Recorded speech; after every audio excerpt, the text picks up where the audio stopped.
13 years later, the impacts from the BP oil spill are still being felt. It has robbed my independence. The health problems thousands say they're still suffering, and the warehouse full of evidence that may help them. WEAR News at 6 starts now. Good evening, and thank you for joining us tonight.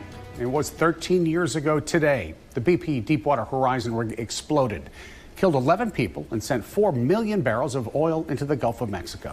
Now, thousands of former cleanup workers say they are battling chronic health issues that caused by the toxic chemicals. Laura Hussey tells us how one man's dream of a peaceful retirement was shattered by that spill. Last time we caught a few catfish, I couldn't even skin them. No, he couldn't.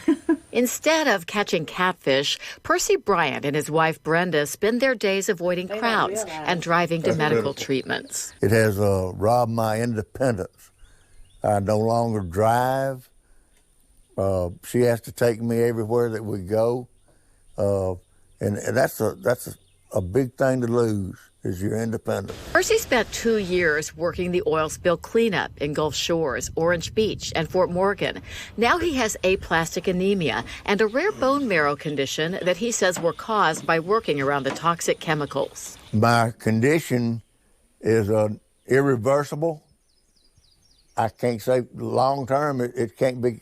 It's not curable. It's hard for me to leave him by himself because I'm afraid he's going to fall and hit his head. Yes, ma'am. And no platelets. Well, that's probably an end situation.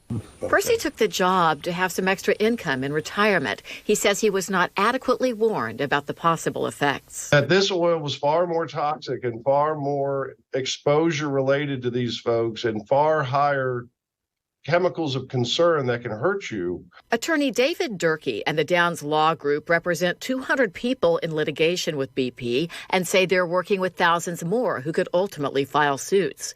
But since a 2012 settlement for cleanup workers, thousands of other suits have failed to make it to court. I would like to see justice done and have them accountable for what they did.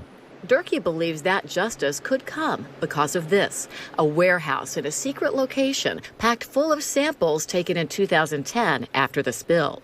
And we are testing this oil, and we do believe we're showing that it is at a higher toxicity than has been previously reported. It remains to be seen if the samples will be the breakthrough, proving a connection between oil, dispersants, and chronic debilitating illnesses that don't show up for years. But for people like Percy and Brenda, that vindication might bring some comfort. It's hard to know that he's not going to get any better. Laura Hussey, WEAR News.